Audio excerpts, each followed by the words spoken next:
Ciao a tutti, ben ritrovati un'altra volta qui su Pianeta Mountain Bike. Qualche tempo fa, proprio in occasione di Bike Connection Agency ad Andalo, abbiamo scoperto quello che oggi può essere definito il primo motore di SRAM. Diciamo che in tanti di voi magari se lo potevano aspettare, noi lo aspettavamo da tempo e lo SRAM Eagle Drivetrain è il motore che è proprio montato su 4 brand di e-bike che presto sveleranno appunto questa drive unit. SRAM arriva al suo primo lancio di un motore e-bike con una drive unit che è già abbastanza rodata e conosciuta, ma quello che sono le caratteristiche dell'intero ecosistema che si va a rendere compatibile con tutto quello che sono i componenti di SRAM, quali la trasmissione T-Type e i nuovi comandi pod, è qualcosa di veramente esclusivo. SRAM ha progettato intorno a un Brose S-Mag con una coppia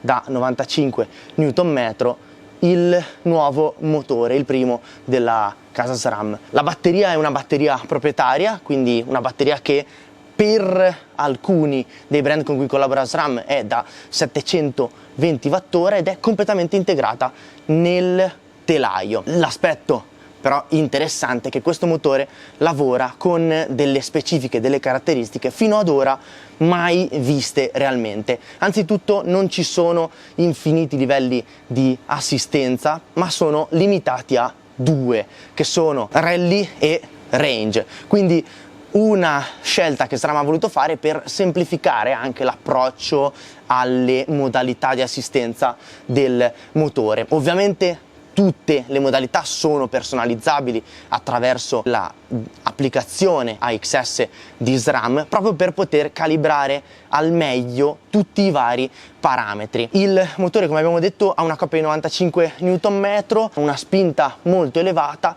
e ha un massimo wattaggio espresso di 680 watt. Altro aspetto molto interessante di questa drive unit è la possibilità di renderlo compatibile con tutti i componenti elettronici e wireless di SRAM. Infatti, come si può ben notare, i controller sono dei controller pod che abbiamo testato anche noi attraverso il nuovo SRAM T-Type GX e anche nella serie XO o XXSL. Ma un'altra novità di questo sistema è che può anche decidere in autonomia quale rapporto offrire al rider durante le diverse fasi di pedalata, e non solo, perché oltre al sistema di auto shifting, che quindi consente di pensare solamente alla guida e lasciare che il motore con un algoritmo studiato all'interno di SRAM cambi automaticamente sulla base delle RPM, c'è anche la possibilità in discesa di sfruttare il coast shifting. Il motore si coordina con il cambio e permette che la cambiata avvenga in automatico prima delle variazioni di pendenza importanti. Quindi nelle fasi di discesa si pensa solamente a guidare. Finalmente abbiamo anche scoperto qual è lo scopo del secondo bottone del pod di sinistra, proprio perché il pulsante superiore della parte sinistra quindi va ora a controllare le 2 modalità del motore. È sostanzialmente l'unica interfaccia che si ha con il motore. Ovviamente SRAM ha progettato anche un'unità che si va a integrare nel tubo orizzontale, da cui si possono vedere e osservare tutti i dati di avanzamento, lo stato della batteria, ma anche la sensibilità della cambiata automatica, quindi dell'auto shift, proprio perché anche attraverso l'applicazione AXS è possibile definire un diverso range di sensibilità con dei punteggi che vanno in negativo o in positivo, andando quindi a modellare anche sulla base delle proprie necessità quello che è la cambiata automatica. Sul pod di destra si rimane invece sul controllo del cambio. In ogni momento, anche utilizzando auto shift o coasting shift, si può intervenire con il normale sistema di cambiata, si va ad aumentare o diminuire. I pod hanno anche un'altra funzione, ovviamente vanno a interfacciarsi con l'unità del tubo sul tubo orizzontale, e premendo 2 secondi con il pod di sinistra si va a impostare anche una assistenza di walk. Dall'altra parte invece sul pod di destra ci si va a interfacciare anche con il sistema di cambiata automatica, quindi si va ad attivare o disattivare l'autoshifting proprio sempre tenendo premuto il pulsante del pod superiore di destra. Un'altra interessante novità che ha introdotto SRAM con il walk: il motore fa in modo che quando si va indietro smette di spingere per permettere un miglior passaggio dell'ostacolo. La batteria di SRAM è disponibile con una capacità da 720 Wh, per altri modelli sarà disponibile anche da 630 Wh, e le celle interne sono le 21700. Il profilo è abbastanza sfinato e per alcuni modelli è possibile estrarlo direttamente dalla parte inferiore del telaio, una cosa che forse è poco usuale nelle e-bike moderne, ma siccome per alcuni scopi è pensato per l'agonismo puro, estrarre la batteria è ancora fondamentale. SRAM da ben 2 anni ha cominciato a progettare questo motore insieme a 4 brand che sono GasGas, Transition, Propane e Nukeproof. Per le e-bike motorizzate SRAM è stato pensato anche un power cord. Sostanzialmente il cambio posteriore non necessita più di una sua batteria, ma è direttamente collegato alla batteria del motore, quindi l'alimentazione arriva direttamente dalla batteria e non è più necessario caricare esclusivamente il cambio. Un'altra interessante opzione che ha scelto SRAM di sviluppare è un sensore di velocità che è posizionato direttamente sull'asse posteriore e su un supporto del disco, del rotore, che include ben 6 sensori.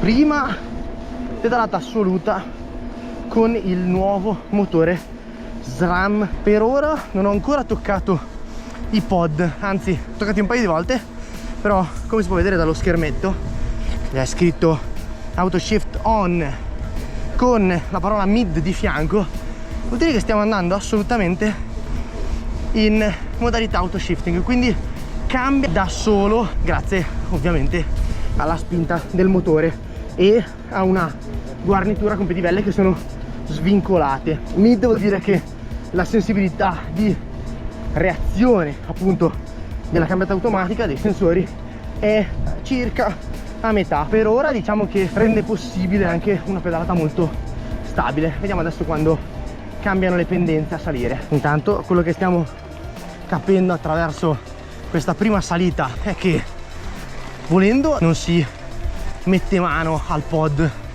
per cambiare il rapporto, però sicuramente in una salita come questa, che a tratti ha anche una percentuale abbastanza elevata, metteremmo un'impostazione un po' più sensibile di lettura delle RPM. Per ora i rapporti che offre sono sempre un po' troppo lunghi rispetto alle nostre abitudini. Molto interessante è la possibilità di spingere con 2 sole modalità assistenza. La range, che è quella che abbiamo attualmente in uso, è come se fosse un eco, non è molto progressiva come impostazione, dà sempre un supporto ma abbastanza limitato. Quando si passa invece in impostazione rally, che è questa, bella curva si alza. Quello che per ora ci siamo resi conto di non poter fare è switchare in completamente off il sistema, che a volte capita di fare un pezzo pedalato oppure magari non voler consumare troppa batteria. Il cambio sta continuando anche sulla base delle frenate a impostare un nuovo rapporto.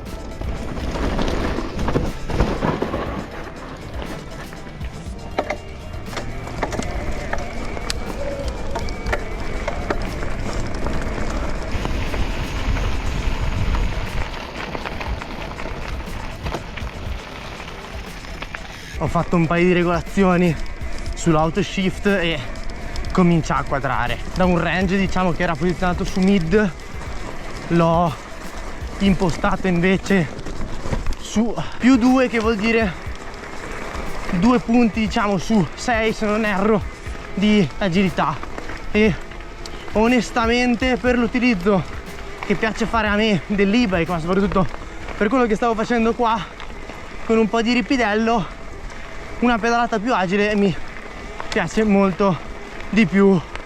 Poi anche il motore ho notato che lavora meglio, quindi io continuo a essere sostenitore delle alte RPM anche per riuscire a sfruttare dei range più elevati di potenza. Una cosa molto interessante è che il sistema di autoshift è molto stabile, non va a ricercare in ogni momento la massima compatibilità con quello che è il terreno, quindi si prende un po' di tempo, legge e poi dà una sua risposta. Devo ancora regolare benino la calibrazione dell'autoshift nel risalire un pezzo molto ripido e soprattutto tecnico.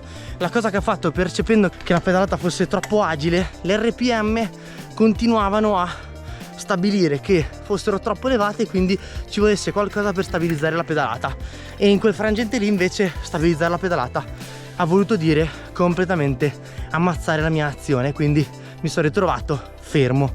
Ecco qua per esempio si può notare benissimo come secondo me questo motore sappia calibrare perfettamente la trazione e la pedalata, perché qui con un motore tanto spin si può scivolare sulle radici e sulle rocce, riesce a calibrare perfettamente. Tra l'altro ci ha anche dato un dente in meno, quindi siamo riusciti ad agilizzare.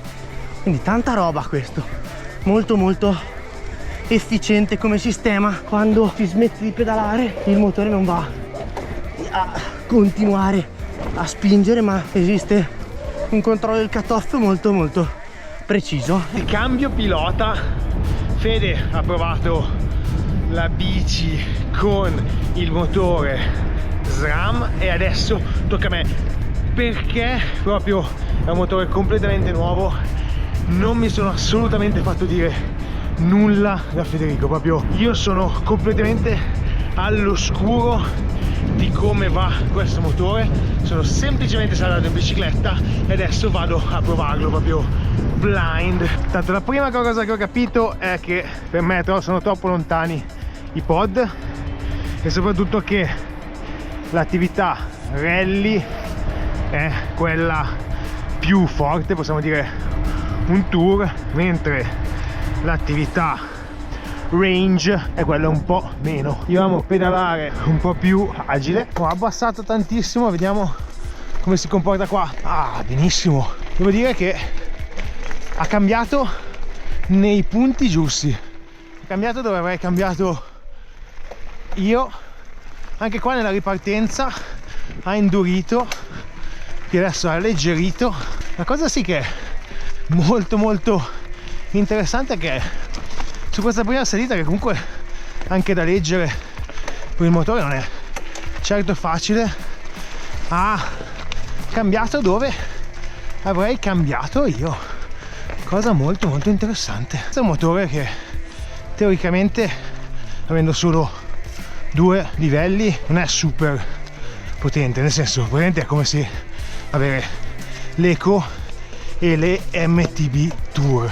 Siamo abituati a gestire motori che hanno un sacco di opzioni, un sacco di livelli, ma invece qua ne abbiamo uno o l'altro, cosa che per chi arriva dal mondo del pedalato come me non dispiace per niente, perché alla fine io mi accorgo che quando vado in mountain uso quasi sempre un livello di assistenza solo, ovvero uso l'Eco quando so che devo fare lunghissime uscite, e le MTB invece per le uscite un po' più veloci, quelle dove voglio spingere un po' di più. Io uso veramente poco il turbo, per esempio. Adesso per esempio io ho portato il livello di autoshift a +1, ovvero legato a una pedalata molto più leggera, cosa che nel mondo e-bike invece non è proprio così consono. Tendenzialmente gli RPM nel mondo e-bike sono più bassi. In discesa finora devo ammettere, ogni volta che dovevo riprendere a pedalare mi trovavo con il rapporto giusto, quindi questa cosa assolutamente big up. Quello che mi sembra è che sia un cambio tarato anche su un utilizzo, devo dire, un po' più ricreativo, che se devo spingere sui pedali, se voglio avere una pedalata un po' più agile, non è quello corretto secondo me. Non so se poi si può fare magari un cambio di mappatura o qualcosa del genere, ma mi sembra un'impostazione del cambio molto, diciamo, tranquillo e poco sportivo.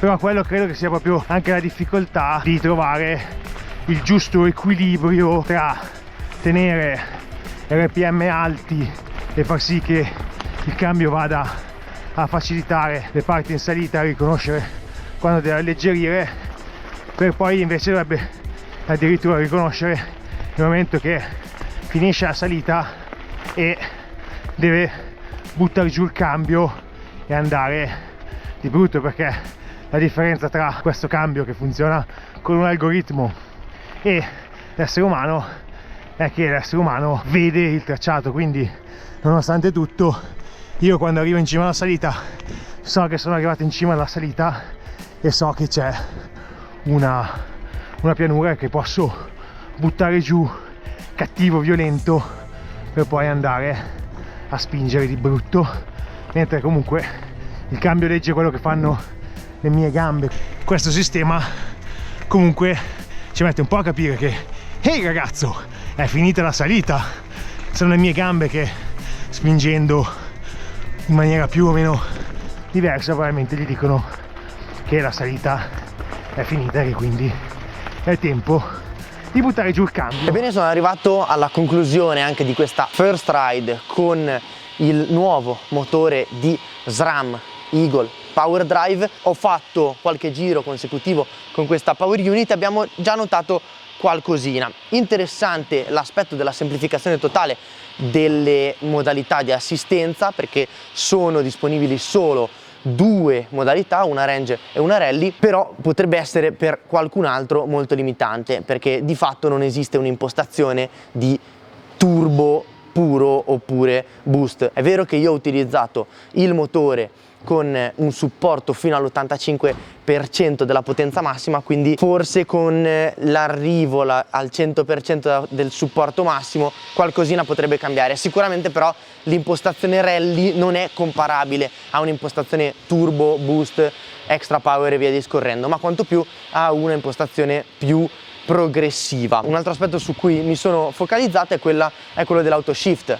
Ovviamente primo esperimento di SRAM in cui è riuscita a far rientrare tutte le varie compatibilità.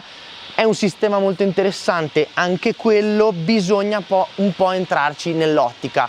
Io da un'impostazione mid di autoshift sono prima salito di 2 punti, poi risceso a -2 fino a trovare un compromesso a più 1 punto di autoshift. Bisogna sperimentare tanto e quel valore lì rappresenta la sensibilità che il sistema ha proprio per la cambiata automatica. Un altro aspetto che è molto dibattuto è l'assenza dell'overdrive, quindi il motore è talmente sensibile alla pedalata che nel momento in cui smetti di pedalare nel superamento di un ostacolo, per esempio, non tira le bike su per farlo oltrepassare, ma ha bisogno del supporto della pedalata. E infatti in questo ho trovato che sia molto più vicino al concetto di supporto alla pedalata che ricercano quegli e-biker un po' più propensi appunto alla pedalata, quindi che cercano una sensazione un po' più naturale. Forse per coloro che invece cercano quella sensazione pura di shuttling in salita avranno quel sentore che manchi qualcosina. Per quanto riguarda la cambiata e l'autonomia della batteria, bisogna dire che è tutto collegato adesso. La batteria all'interno del tubo obliquo va ad alimentare motore ma anche il cambio posteriore, e soprattutto non può mai essere utilizzato in modalità off. E quasi la stessa cosa avviene anche per il cambio, perché spegnendo completamente l'e-bike non può essere utilizzata la trasmissione in maniera normale, a meno che dal display posizionato sul top tube non si accede al menu recovery, e a quel punto azionandolo si può anche utilizzare il pod senza il supporto del motore e della batteria. Avviene però solamente nel momento in cui l'autonomia della batteria arriva quasi a totale compimento. Bisogna anche dire però che oltre alla power cord si può anche ricorrere a una batteria tradizionale, che nel caso dei allestimenti con il dropper post AXS risulta molto facile, basta switchare completamente batteria tradizionale con il power cord. In alternativa, il consiglio principale secondo me è quello di dotarsi di una batteria tradizionale supplementare nel caso in cui si possa avere un problema di questo tipo. Un'altra delle sensazioni che ho avuto è che il motore con tutto l'ecosistema AXS tendono, nella maggior parte delle sezioni pedalate, a portarti sulla seconda parte della cassetta, quindi a dare sempre dei rapporti un po' più lunghi, anche dopo aver personalizzato al meglio tutto l'aspetto di auto shifting. Una piccola parentesi devo farla anche sui consumi. All'interno di questo telaio abbiamo avuto la possibilità di usare una batteria da 720, e quello che abbiamo fatto con questa batteria, che ricordiamo alimenta anche il cambio posteriore, è all'incirca un giro con 1200 metri di dislivello. Per la maggior parte del tempo bisogna anche dire che abbiamo utilizzato l'impostazione rally. Al nostro ritorno abbiamo trovato 6% di autonomia totale rimasta. Detta così capirete che è un consumo elevato di questa batteria, ma ci piacerebbe molto utilizzare questo motore anche sui trail e nelle zone in cui giriamo più spesso, per avere magari anche un dato più realistico dei consumi. Per come è stato concepito il motore SRAM non lo voglio considerare come un motore full power, ma lo vedo meglio associabile come tecnologie a qualcosa di un po' più compatto, quindi un motore magari con delle caratteristiche più limitate o comunque con delle caratteristiche di coppia meno elevate rispetto a queste, perché proprio la mancanza di un livello di assistenza di massima spinta come il turbo non mi ha fatto percepire quei 95 Nm di cui invece questo motore è dotato. Sicuramente come prima sperimentazione di SRAM bisogna dire che è un grande passo avanti. Qui da vederlo su 4 brand all'inizio ci saranno delle evoluzioni, e chissà che magari anche in futuro non aggiorneranno la stessa power unit con un software dotato anche di più assistenze, oppure passeranno ad altri concetti. Sicuramente SRAM con questo motore ha finalmente preso tutti i componenti della gamma AXS che aveva sviluppato nell'ultimo periodo e gli ha dato un senso anche per il mondo delle bicicletta pedalata assistita. Se siete arrivati fino a questo punto del video vuol dire che il motore SRAM Eagle Drivetrain vi interessa particolarmente. Noi invece però vi ricordiamo le 3 cose fondamentali di Pianeta Mountain Bike, che sono mettere un bel like a questo video se vi è piaciuto, iscrivervi al canale se non l'avete ancora fatto, e come sempre gas aperto.